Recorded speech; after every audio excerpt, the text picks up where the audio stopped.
Bonjour et bienvenue à ce nouveau tutoriel où aujourd'hui on va apprendre comment faire une petite flèche qui va nous permettre de scroller vers le top. Donc ici j'ai une page web, c'est un tutoriel HTML, CSS, JavaScript. Pour le JavaScript ça va être en majorité du jQuery, sinon ça va être écrit pas mal en ECMAScript 2016. Si vous savez pas c'est quoi, vous allez voir, c'est assez simple. Donc on va apprendre aujourd'hui comment faire ça. Vous voyez la petite flèche? Quand on clique dessus, elle remonte. Sinon, quand on descend, elle apparaît. Et quand on va sur le top, elle disparaît. Donc, c'est ça ce qu'on va apprendre aujourd'hui. Je vais vous dire tout de suite les outils que j'utilise. Je vais en ce moment, je vais utiliser Chrome. Mon IDE, ça va être Atom. J'ai déjà des packages qui sont installés dans Atom, mais c'est pas, dans le fond, pour le workflow, mais sinon ça va être un package, sinon ça va être du CSS normal, du HTML normal, puis la seule exception c'est pour le JavaScript, on va utiliser du jQuery, donc c'est la seule petite exception. Donc ici j'ai déjà une page HTML très simple. Parfait. Donc, ici, j'ai du HTML très simple, puis ici, j'ai une page blanche. L'autre outil que j'utilise en ce moment aussi, c'est Live Reload. Si vous savez pas c'est quoi, dans le fond, c'est que pendant que je vais coder, ma page ici va changer dynamiquement. Donc, c'est ça. Donc, ici, j'ai du HTML très classique. J'ai un titre. C'est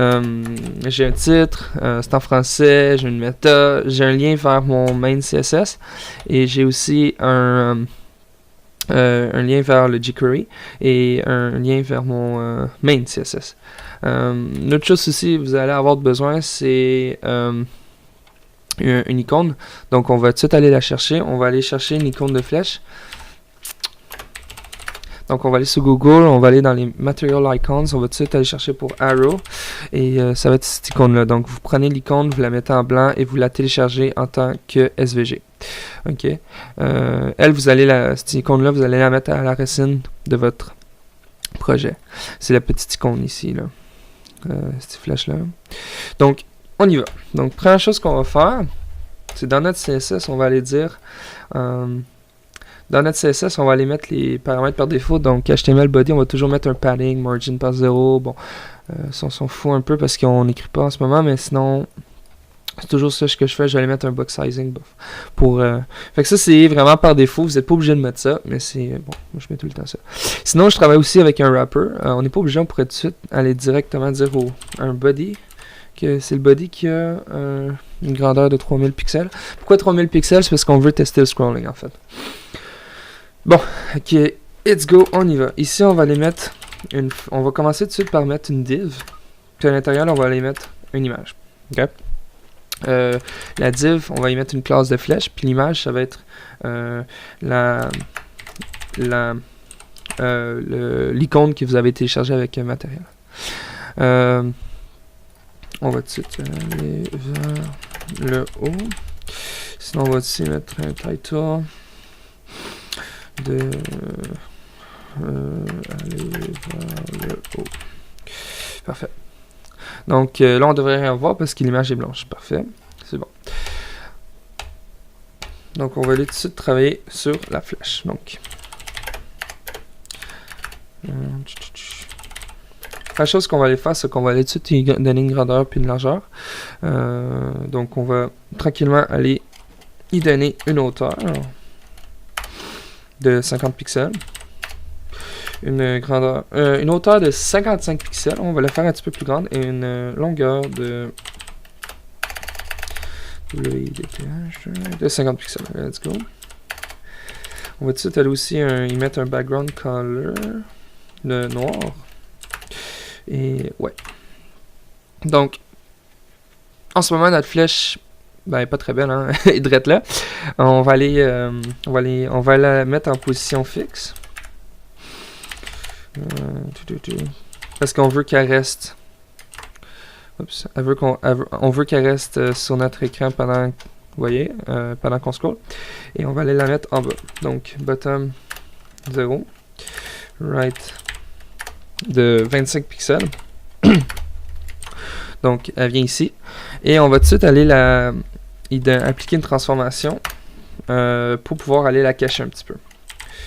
Transform, translate, de Y, on va les mettre 20 pixels. Donc, elle est un petit peu cachée. Et on va tout de suite aller modifier l'image pour qu'elle prenne tout l'espace. Donc, je sais pas si je fais ça, ça va fonctionner. Non. Je vais aller les mettre fixes. Donc, 50 pixels pour le width, puis grandeur 50 pixels aussi.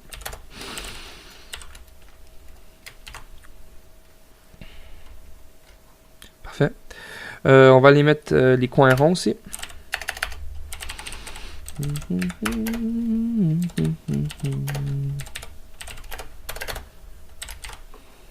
Parfait. Maintenant, on va les mettre aussi un curseur. On va faire en sorte que quand on va dessus, c'est un clic qui nous donne. Et on va tout de suite aller, quand on va aller dessus, on va tout de suite faire une translation vers le haut. Donc, translate Y à 0. Parfait, donc, oups. Voilà. Donc, quand je passe par-dessus, on voit qu'elle monte. Mais là, c'est pas propre parce qu'il n'y a pas d'animation. Donc, on va aller mettre une petite animation. Donc, on va aller. Ça va être avec la règle transition. Puis, on va faire une transition sur les transformations, en fait, de 0.5 secondes. Donc, si on vient ici, boum, voilà. Et c'est propre. Voilà, c'est propre. Là, maintenant, le CSS y est fait. OK? C'est vraiment aussi simple que ça. Donc, ce que je vais faire, c'est que je vais fermer, puis on va tout de suite s'attaquer au JavaScript. Donc, on n'oublie pas, c'est du jQuery. Donc, ready.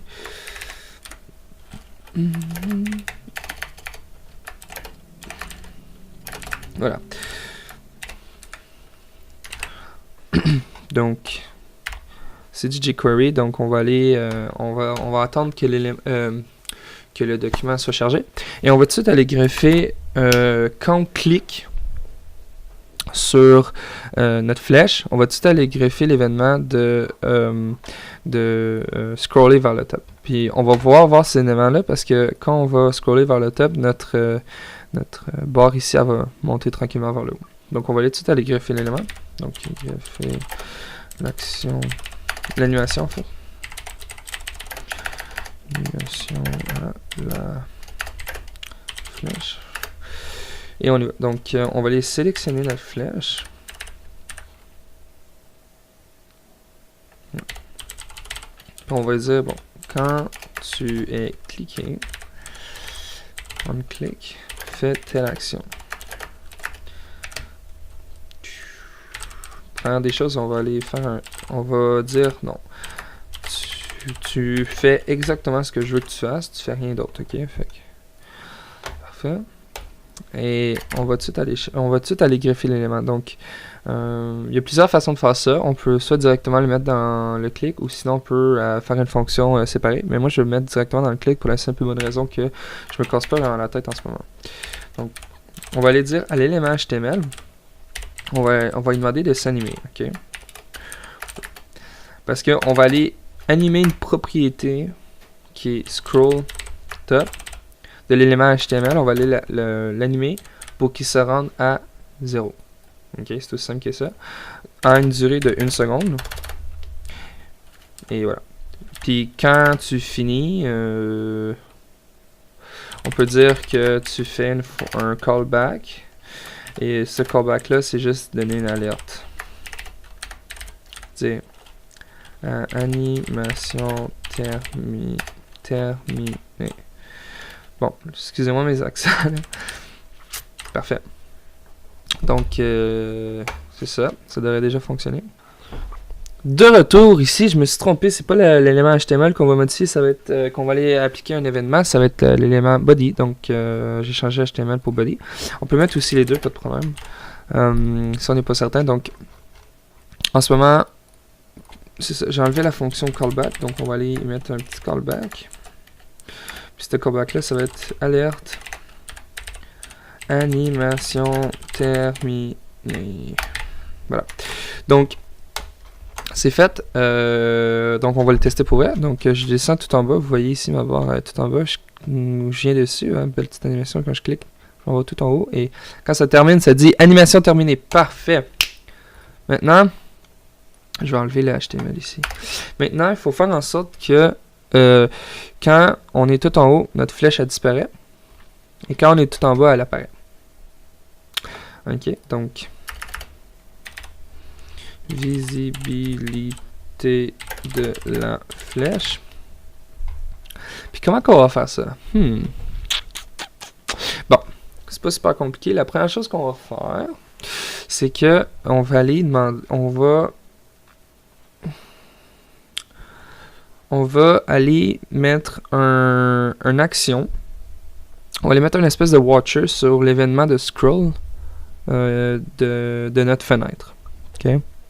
Mais on va pas faire ça de n'importe quelle manière. On va faire ça d'une manière où au lieu qu'à chaque fois qu'on scroll, il check, puis il fait tous les checks, on va dire que à chaque fois que tu scroll, il y a un timeout, ok? Puis un timeout, ça veut dire que l'action va être vérifiée moins souvent, ok? Donc ça va améliorer les performances de notre application ou de notre site web. Parce qu'on pourrait juste appliquer notre événement sur le scroll directement, mais ce qui arrive, c'est qu'à chaque fois qu'on va scroller la page, il va toujours faire le check. Donc on va faire ça d'une manière où ça sera pas excusez-moi pour le son, ça va pas interférer tout le temps avec notre page. Donc la première chose à faire ici, c'est de créer notre timeout. Pour l'instant, je vais le mettre à nul. Ensuite, on va aller chercher notre élément jQuery, notre flèche. Okay.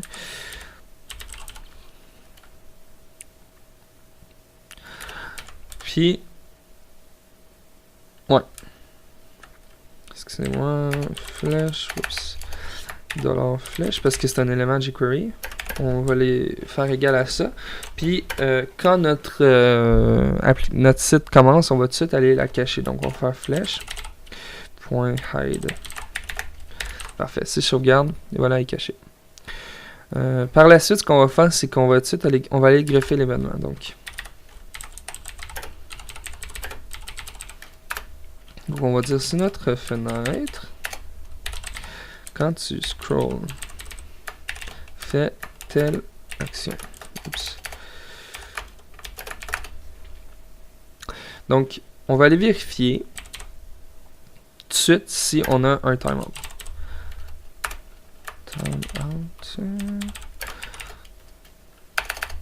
Excusez-moi. Si on a un timeout, ce qu'on va faire, c'est qu'on va aller le clairer. Ouais.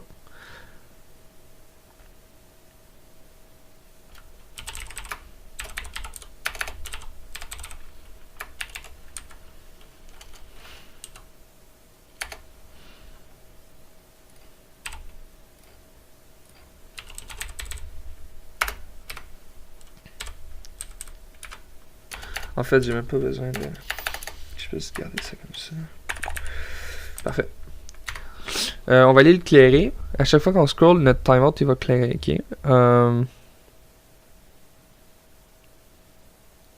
Puis, quand on va arrêter de bouger, après, je pense que c'est 250 millisecondes, là, notre flèche va apparaître. Puis là, on va faire les check-ups, voir si notre flèche devrait apparaître. Donc, on va aller faire ça. Si, après 200 millisecondes, on va aller faire une action que ça va être une fonction. Là. Donc on pourrait l'appeler, mettons, flèche fade. Ok, peu importe. Voilà. Donc, dans le fond, on va attendre 250 millisecondes après que l'utilisateur ne fera plus de scroll pour faire apparaître la flèche. Comme ça, ça va donner un peu d'espace à notre application, notre page web. Donc, on va les créer ici. Bon, là ce qui arrive, c'est que on va triggerer le fade in puis le fade out. Ok, on va aller voir si. Donc, on va avoir besoin d'un booléen pour savoir si notre écran est au top. Et s'il l'est, bon. Ok. S'il l'est, on va fade out la flèche. Puis s'il l'est pas, on va le fade in. Ok, fait qu'on va le faire ça.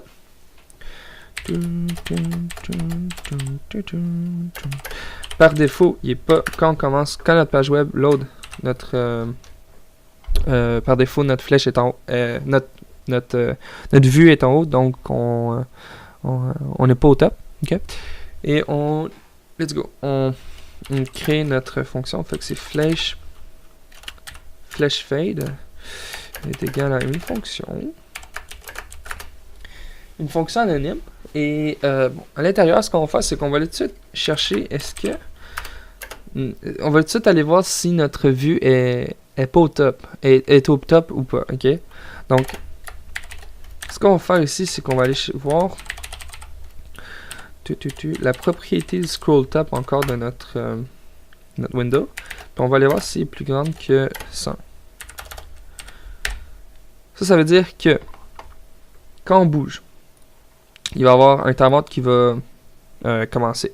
Quand le timeout est fini, il y a cette fonction-là qui va être exécutée. Puis ce qu'il va faire, c'est qu'il va tout de suite aller voir est-ce qu'on est au top ou on n'est pas au top. Est-ce que notre vue est tout en haut ou est plus en bas. Si elle est plus en bas, is not on top va devenir vrai. Donc, si elle devient vraie, qu'est-ce qu'on fait? Ben, on fait un check. On va dire, bon, ben, notre flèche fade in. Voilà. Sinon, fade out.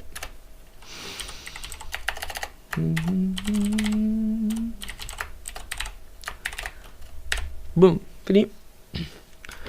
On va aller tester ça. Bon, désolé, j'avais oublié la petite parenthèse ici. Let's go. Et voilà. Donc, on voit ici que notre flèche n'est pas là. Puis quand on descend le scroll, on arrête de bouger, puis boum, elle apparaît. Quand on clique dessus, on revient vers le haut. L'action est terminée. Et elle disparaît. Donc, on scroll.